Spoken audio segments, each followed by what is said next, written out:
Дождь хлестал по асфальту, превращая тусклые отражения уличных фонарей в размытые пятна света. Артём натянул капюшон глубже, скрывая лицо от редких прохожих.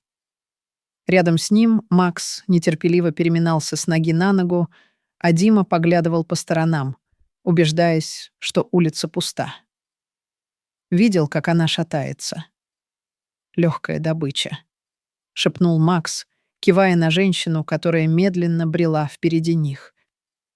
Её пальто промокло насквозь, но она, казалось, не замечала этого. «Телефон, сумка и сваливаем», — пробормотал Дима, сжимая в кармане складной нож. «Больше для уверенности, чем для дела». Артём нахмурился.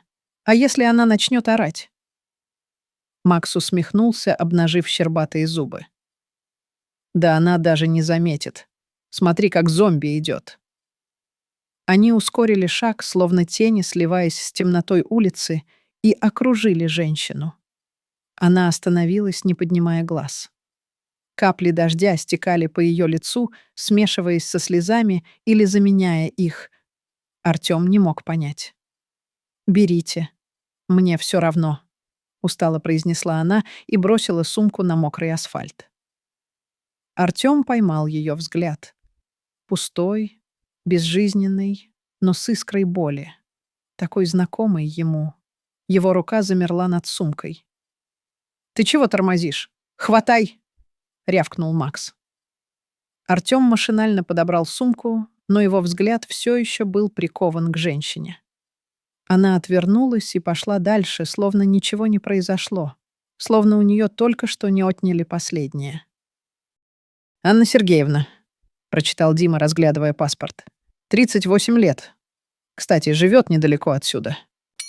Друзья, мы искренне просим вас. Поставьте лайк, напишите комментарий и подпишитесь на канал». Они сидели в заброшенном гараже, который служил им временным убежищем. Добыча разочаровала. Старый телефон, немного наличных, помада, потрепанный кошелек и связка ключей. «Мобила дешевка», — скривился Макс, вертя в руках телефон. «Не толкнешь даже за штуку». «Зато адрес есть», — Дима постучал по паспорту. «Может, дома чем разживемся?» Артём молчал, перебирая содержимое сумки. Среди вещей он нашел маленькую фотографию. Улыбающаяся девушка-подросток обнимает женщину, в которой он узнал их жертву. Обе счастливые, обе смеются. Что случилось с той улыбкой? «Эй, ты чего завис?» Макс толкнул его в плечо. «Дима, дело говорит. Проверим ее хату». Артём спрятал фото в карман. «А если там кто-то есть?» «Да кому она нужна?» — хмыкнул Макс. «Ты видел ее глаза? Такие глаза бывают только у тех, кто все потерял». Артём знал эти глаза слишком хорошо. Он видел их каждое утро в зеркале. Они следили за Анной до самого дома. Старая пятиэтажка на окраине города, облупившийся фасад, темный подъезд. Типичное место для тех, кто перестал ждать от жизни чего-то хорошего. «Третий этаж», — шепнул Дима, глядя, как в окне загорелся слабый свет. «Дождемся, пока уснет». Ночь тянулась медленно. Макс и Дима задремали в машине, припаркованной в нескольких метрах от подъезда. Артём не спал. Он достал фотографию и долго смотрел на счастливые лица. Потом решительно вышел из машины и направился к подъезду. Дверь в квартиру Анны оказалась не заперта, будто ей действительно было все равно. Артём осторожно вошел в маленькую прихожую, прислушиваясь. Из комнаты доносились тихие всхлипы. Он замер у двери. Анна сидела на диване, глядя в стену. Перед ней стоял стакан с прозрачной жидкостью, а рядом лежала открытая пачка таблеток. У ног валялось скомканное письмо.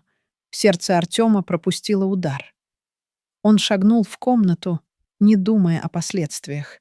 «Не надо», — сказал он хрипло. Анна вздрогнула и подняла глаза. В них не было страха, только усталость. «Это ты», — произнесла она безразлично. «Пришел забрать остальное? Я...» Артём запнулся. «Что случилось с вами?» Анна горько усмехнулась. «Ты не поймешь. Попробуйте». Он кивнул на место рядом с ней. Она внимательно посмотрела на него, словно видела впервые, и неожиданно начала говорить.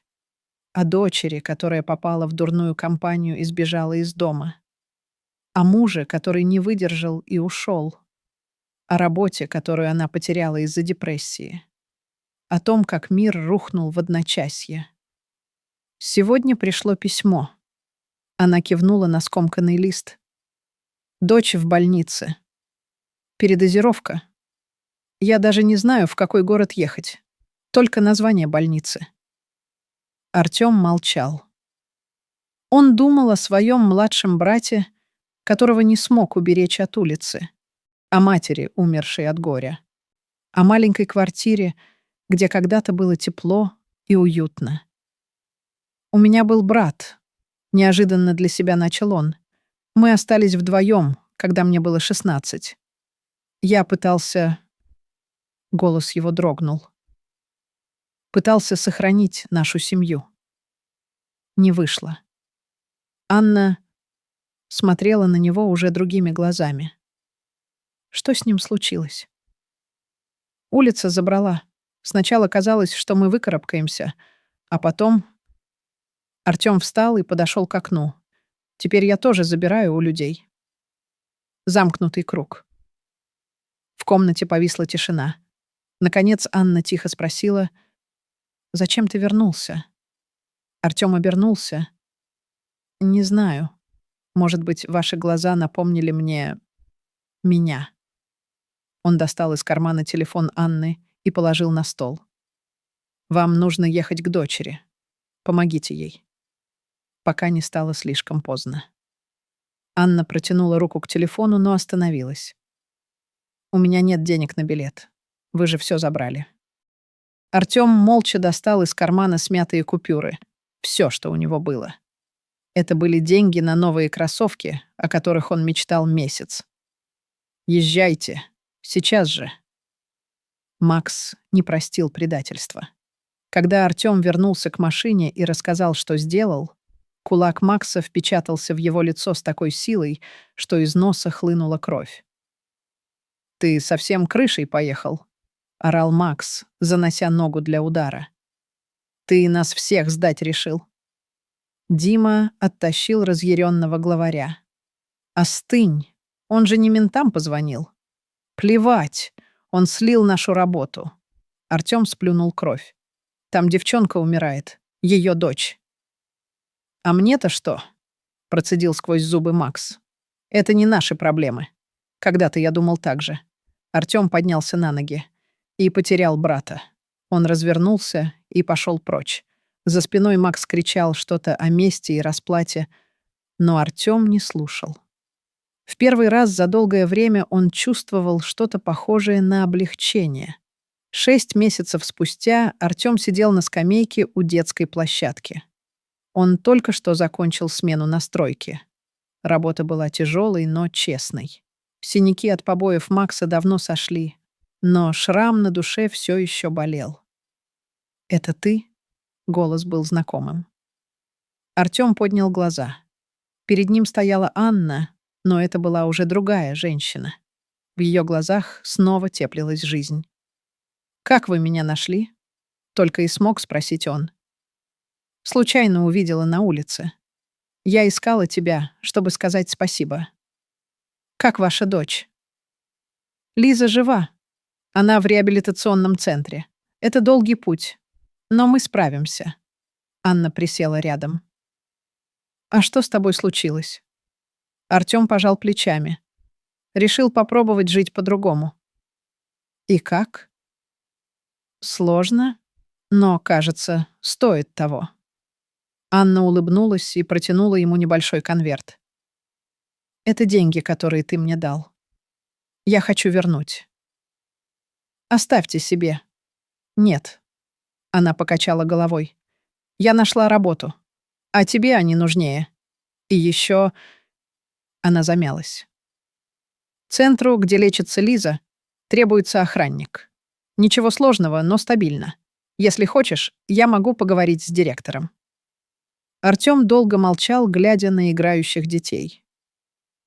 «Почему вы это делаете?» — наконец спросил он.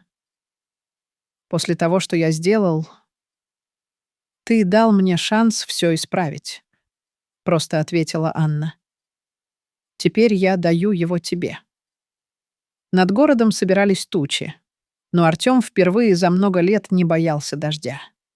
Он поднял глаза к хмурому небу и почувствовал, как внутри рождается что-то давно забытое. Надежда.